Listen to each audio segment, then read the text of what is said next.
याद है वो सवेरा जब हम मुस्कुरा कर उठते थे।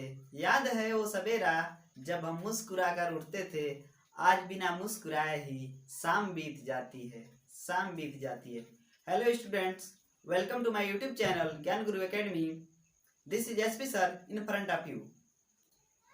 डियर स्टूडेंट्स, पिछले लेक्चर में हमने कॉमन नाउन और प्रॉपर नाउन्स के बारे में पढ़ लिया था। तो आज जो हमारा क्लास है, आज मैं अपने क्लास में डिस्कस करने वाला हूँ कॉमन नाउन और प्रॉपर नाउन में क्या अंतर होता है। आइए हम उसको उदाहरण द्वारा समझेंगे। अगर अभी तक एक चीज आप लोग को बता दूं, अगर अभी तक आपने हमारा चैनल सब्सक्राइब नहीं किया तो जल्दी ही कर लीजिए और साथ ही बेल आइकन को भी दबा दीजिए ताकि आने वाली वीडियो को नोटिफिकेशन सबसे पहले आप तक पहुंचे। प्यारे बच्चों, इस चैनल पे एनसीईआरटी की सारी किताबों तथा यहाँ तक कि आपकी जितनी भी बुक्स हैं एनसीईआरटी की, फिजिक्स, केमिस्ट्री, मैथ, इंग्लिश, सारी बुक्स की तैयारी कराई जाती है 9th to 12। तो आइए शुरू करते हैं आज का क्लास। कॉमन नाउन तथा प्रॉपर नाउन। ठीक है बच्चों, हम अंतर पढ़ेंगे कॉमन नाउन और प्रॉपर नाउन में। तो यहाँ पे एक चीज मैं आप लोग को बता दूं, इधर मान लीजिए कॉलम आपका क्या है बच्चों, कॉमन नाउन का कॉलम है। किसका है? कॉमन नाउन का कॉलम है। और ये आपका कॉलम किसका है? प्रॉपर नाउन का। ठीक है, प्रॉपर नाउन का एक कॉलम आपका है। तो यहाँ पे बच्चों कॉमन और प्रॉपर नाउन में थोड़ी सी मैंने आप लोग को डिफिनेशन पीछे बता दी थी। यहाँ देखिए, यहाँ पे लिखा गया है किंग। किंग किंग क्या है बच्चों? राजा होता है। यहाँ पे किसी व्यक्ति विशेष की बात की जा रही है। यहाँ पे देखिए व्यक्ति विशेष की बात नहीं की जा रही है, यहाँ पे डायरेक्टली किसी जाति विशेष की बात की जा रही है। यहाँ पे राजा तो क्या है? एक जाति विशेष का नाम है ना। उसी तरह से यहाँ आप देखोगे अकबर एक राजा था, तो राजा यहाँ पे जाति विशेष कॉमन नाउन होता है। लेकिन यहाँ पे अकबर कोई एक प्रॉपर व्यक्ति की बात कर रहा है। किसी भी व्यक्ति का प्रॉपर नाम लिया जाए, आप लोग को बताया था, याद है ना, प्राणियों का नाम। तो यहाँ पे देखिए ध्यान से, अकबर किसी का प्रॉपर नाम लिया जा रहा है, तो यहाँ पे क्या बन रहा है बच्चों? प्रॉपर नाउन हो रहा है। क्या हो रहा है बच्चों? Proper noun. उसी तरह से यहाँ पे देख लीजिए, अगर हम यहाँ पे लिखें बॉय, यहाँ पे देखिए बॉय क्या है? बच्चों या फिर बच्चे। ठीक है, बॉय मीन्स क्या होता है? बच्चे या बच्चा। तो बॉय, अगर यहाँ पे हम लिख दें बॉय में, अगर हम किसी बॉय का नाम लिख दे बच्चों, जैसे मान लीजिए शैलेश। क्या नाम लिखा हमने? शैलेश नाम लिखा। तो यहाँ पे शैलेश किसी प्रॉपर बच्चे की बात की जा रही है, लेकिन यहाँ पे बच्चों के पूरे क्या किया जा रहा है? बच्चों के पूरे जाति की बात की जा रही है, पूरे बच्चों की बात ही की जा रही है। ठीक है, बच्चों में तो बहुत सारे बच्चे आ सकते हैं।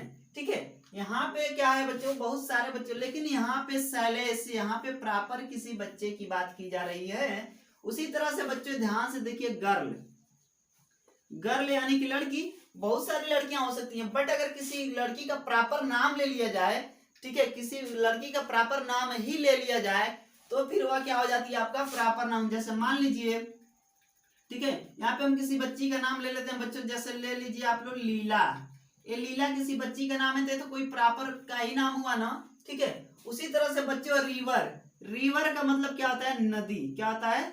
नदी। और यहाँ पे नदियां तो बहुत सारी हैं, इसलिए अब क्या है, नदियों की एक जाति की बात करें। लेकिन वहीं पे अगर हम बात करें बच्चों किसी प्रॉपर नदी की, जैसे किसी नदी की the Ganga, the Yamuna, the Saraswati, the Tapti, किसी भी नदी की बात करते हैं बच्चों, प्रॉपर नदी का नाम अगर हम वहां पे ले रहे हैं द गंगा, तो यहाँ पे क्या हुआ बच्चों? ये बन जाता है आपका प्रॉपर नाउन।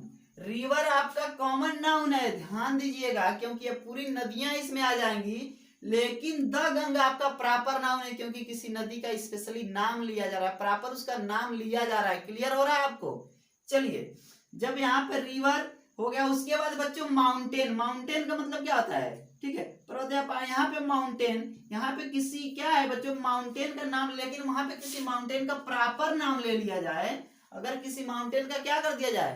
प्रॉपर नाम ही ले लिया जाए, जैसे द हिमालय, द विंध्य, तो यहाँ पे क्या होता है? प्रॉपर नाम होता है। यहाँ पे मैं लिख सकता हूँ द हिमालय। ठीक है, क्या लिख सकता हूँ बच्चों? द हिमालय। ठीक है, यहाँ पे हमने लिखा है द हिमालय। ठीक, तो एक चीज आप लोग को समझ में आ रही है बच्चों, कॉमन नाउन और प्रॉपर नाउन में ये थोड़ा सा क्या है? डिफरेंस है, अंतर है। ठीक है, difference between common noun and proper noun, आज हमने इसको समझा। अभी हम इसके बारे में थोड़ी सी और आप लोग को बता दें, कुछ इंपॉर्टेंट फैक्ट्स इसके बता दे रहे हैं बच्चों। होता क्या है कि कभी कभी जो पहाड़ होते हैं, कभी कभी क्या, हमेशा ही, हमेशा ये आपका फैक्ट है, ठीक है। कभी भी आप बैंक की तैयारी करोगे, एसएससी की तैयारी करोगे, या फिर सीएचएस की तैयारी कर रहे हो, किसी भी चीज की जहां पे इंग्लिश पूछी जाती है, तो एक चीज हमेशा ध्यान देना बच्चों, जब पहाड़ों का नाम आ जाए तो हमेशा प्लूरल होता है। क्या होता है? हमेशा प्लूरल होता है। कभी भी आप उसे सिंगुलर समझ के हल न कीजिएगा, ठीक है। कभी भी उसे सिंगुलर समझ के ट्रांसलेट न कीजिएगा, समझ रहे हैं ना, ठीक है। उसके बाद बच्चों यहाँ पे पहाड़ की बात हुई, उसी तरह से नदियां, जो नदियां होती हैं, नदियों के नाम के आगे सदैव ही द का प्रयोग किया जाता है, पहाड़ों के नाम के आगे भी द का प्रयोग होता है, ठीक है।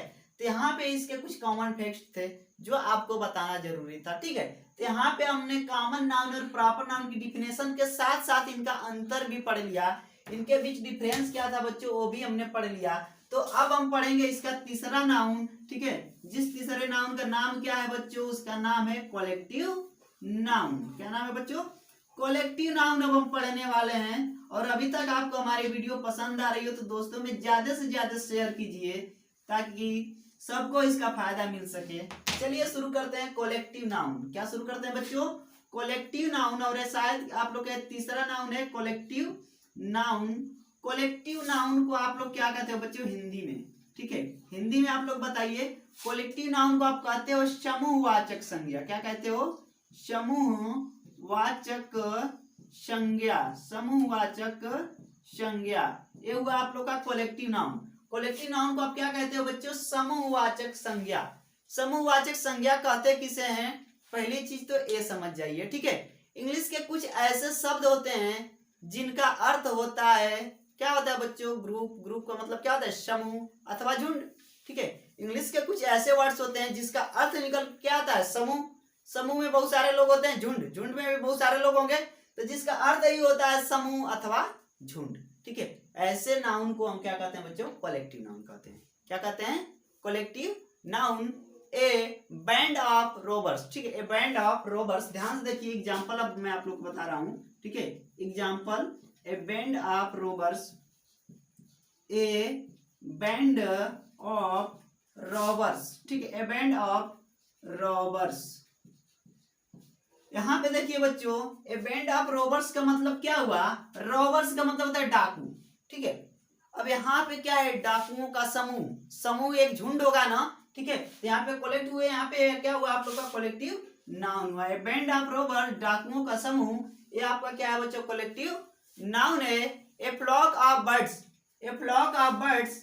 ए फ्लॉक ऑफ बर्ड्स यानी इसका हिंदी में अर्थ क्या होगा? आप लोग को पता है फ्लॉक ऑफ बर्ड्स का हिंदी में अर्थ क्या होगा? ए फ्लॉक ऑफ बर्ड्स, इसको हिंदी में कहोगे बच्चों, यहाँ पे क्या हो जाएगा बताइए? ए फ्लॉक ऑफ बर्ड्स का मतलब क्या निकलेगा? चिड़ियों का झुंड। क्या होगा? चिड़ियों का झुंड। क्लियर है? ये क्या होगा बच्चों? चिड़ियों का, बर्ड्स मीन्स क्या होता है? चिड़िया, और फ्लॉक मीन्स उनका झुंड, चिड़ियों का झुंड। इन आर्मी ऑफ सोल्जर्स, ठीक है। अब यहाँ पे देखिए चिड़ियों का झुंड भी आपका एक कलेक्टिव नाउन हो रहा है, झुंड में आ रही है चिड़िया, ठीक है। इन आर्मी ऑफ, ठीक है बच्चों, soldiers. In army of soldiers. In army off shoulders, ठीक है। अब यहाँ पे आप क्या कर सकते हो बच्चों? ये इन आर्मी ऑफ सोल्जर्स का मतलब क्या होता है? ध्यान से देखिए, सिपाहियों की टुकड़ी। जो सिपाही होते हैं, सिपाही जो हमारे सोल्जर्स हैं लोग, उनकी क्या है बच्चों? यहाँ पे टुकड़ी, सिपाहियों की टुकड़ी। उसके बाद हम कुछ और एग्जांपल्स ले सकते हैं। A bunch of grapes. Grapes यानी कि अंगूर, अंगूरों का गुच्छा ले सकते हैं। या फिर अ ग्रुप ऑफ बॉयज, लड़कों का समूह ले सकते हैं बच्चों। अ ग्रुप ऑफ क्या ले सकते हैं? पर्सन्स, मनुष्यों की भीड़ ले सकते हैं। ए फ्लीट ऑफ शिप्स यानी कि जहाजों का, ठीक है, क्या? झुंड।